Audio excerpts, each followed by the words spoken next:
Good morning dear kids. So I hope that you all are well and you are going to cope up with the new chapter जो है multiplication से related multiples and factors. अब इसमें हम लोग exercise 5.1 already start कर चुके हैं. मैंने आपको ये दो क्वेश्चन होमवर्क में दिए थे, जिसमें पहला क्वेश्चन था जिसमें हमें इसके मल्टीपल्स लिखने थे. दूसरा क्वेश्चन था जिसमें हमें ये चेक करना था कि इस डिजिट के मल्टीपल इसमें से कौन कौन से हैं. तो मैंने आपको सॉल्यूशन भी प्रोवाइड किया था. यहाँ पे आपको इन सब के मल्टीपल्स लिखने थे और यहाँ पे आपको ये चेक करना था कि इसमें से कौन सा इसका मल्टीपल है. जैसे ये 3 3 के मल्टीपल है, ये 3 5 के मल्टीपल है, ये 3 12 के मल्टीपल है और ये दोनों 15 के मल्टीपल है. मल्टीपल मतलब वो उसकी टेबल में आने चाहिए, या तो फिर जब उसको उससे डिवाइड करते हैं तो रिमाइंडर क्या होना चाहिए, 0. अब हम लोग नेक्स्ट क्वेश्चन के साथ मूव करते हैं. Question number 3. Encircle on the multiple of both 3 and 4 in the following. अब इसमें से ऐसे मल्टीपल पे सर्कल करना है जो 3 और 4 दोनों के मल्टीपल हो. एक चीज मैं आपको वापस बता देती हूं, ये सारे क्वेश्चन आपको नोटबुक में करने हैं. नोटबुक में जब क्वेश्चन करोगे तो आपको क्वेश्चन भी राइट डाउन करने हैं, क्वेश्चन भी राइट डाउन करने हैं और साथ में आंसर्स राइट डाउन करने हैं. आपने कई जगह ऐसा किया है जहां पर मैंने अगर क्वेश्चन नहीं लिखा है तो आप भी क्वेश्चन नहीं लिखते हो. क्वेश्चन आपको लिखना है, उसके बाद आंसर लिखना है. ओके, तो यहाँ पे क्वेश्चन ये है, encircle on the multiple of both 3 and 4 in the following. अब इसमें से ऐसे मल्टीपल ढूंढने जो 3 का भी हो 4 का भी हो. तो देखिए सबसे पहले 6 3 की टेबल में आता है बट 4 की टेबल में आता है, नहीं आता है, तो ये कैंसिल हो गया. 12 3 की टेबल में आता है, हाँ, और 12 4 की टेबल में आता है, हाँ, दोनों की टेबल में आता है, तो 12 जो है वो दोनों का मल्टीपल है. 15 3 की टेबल में तो आता है, 4 की टेबल में आता है 15 नहीं आता है, तो इसको लीव कर दो. 18 3 की टेबल में आता है, यस, 3 6 18. 4 की टेबल में आता है, नहीं आता, तो इसको लीव कर दो. 24 3 की टेबल में 24 आता है क्या? आप काउंट करके देखिए, 3 की टेबल में 24 कितने बार आएगा, 8 बार. 3 8 24. अब 4 की टेबल में, यस, 4 की टेबल में भी आता है, तो इसके ऊपर भी हम लोग सर्कल करेंगे.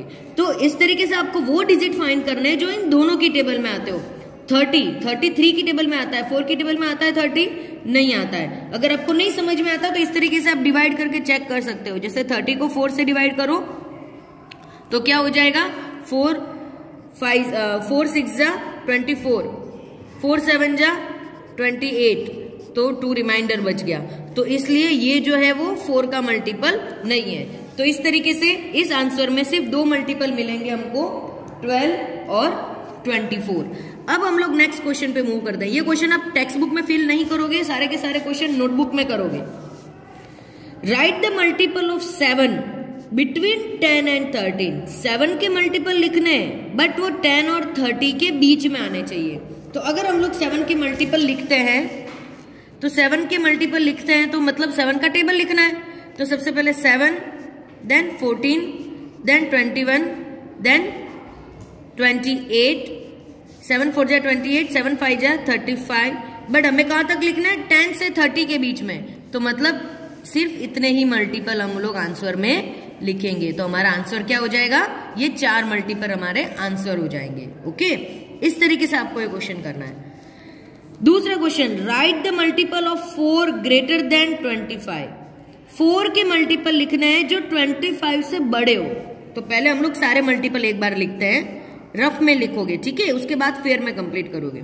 4 के सारे मल्टीपल लिखते हैं, 4 2 8, 4 3 12, 4 4 16, 4 5 20, 4 6 24, 4 7 28, 4 8 32, 4 9 36, 4 10 40. अब हमें 4 के मल्टीपल लिखने जो 25 से बड़े हो. तो 25 से बड़े इसमें से कितने हैं, ये, क्योंकि ये तो सारे 25 से छोटे हैं, तो आंसर क्या आएगा, ये. तो आप लोग क्या लिखोगे, multiple of 4 greater than 25 or 28, 32, 36 and 40. तो ये हो गया हमारा आंसर नंबर 5. इस तरीके से आप क्वेश्चन उतार के फिर आंसर नोटबुक के अंदर करेंगे, ठीक है. तो अब उसके अकॉर्डिंग आप लोग क्वेश्चन नंबर 6 खुद करोगे, 7 खुद करोगे, 8 खुद करोगे, 9 भी खुद करोगे।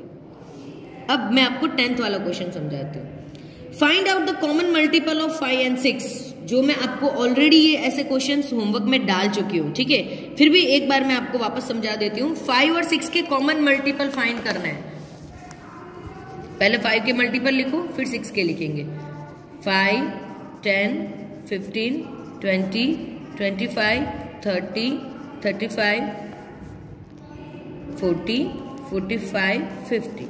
अब 6 के मल्टीपल लिखेंगे। 6 2 जा 12, 6 3 जा 18, 6 4 जा 24, 6 5 जा 30, 6 6 जा 36, 6 7 जा 42, 6 8 जा 48, 6 9 जा 54, then 60।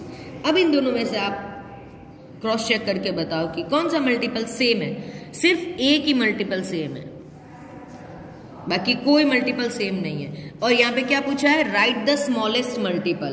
तो ये एक ही मल्टीपल कॉमन है, तो यहाँ पे क्या लिखेंगे, smallest multiple is 30। Okay, common multiple of 5 and 6 is 30 और स्मॉलेस्ट मल्टीपल भी कौन सा है, 30। तो कॉमन मल्टीपल भी 30 है और उसमें से स्मॉलेस्ट मल्टीपल भी 30 है। तो इस तरीके से आप लोग नोटबुक में इसको कंप्लीट करोगे, ठीक है। तो यहां तक आज का वीडियो में हम लोग रखते हैं। यहां तक का वर्क आपकी नोटबुक के अंदर कंप्लीट होना चाहिए।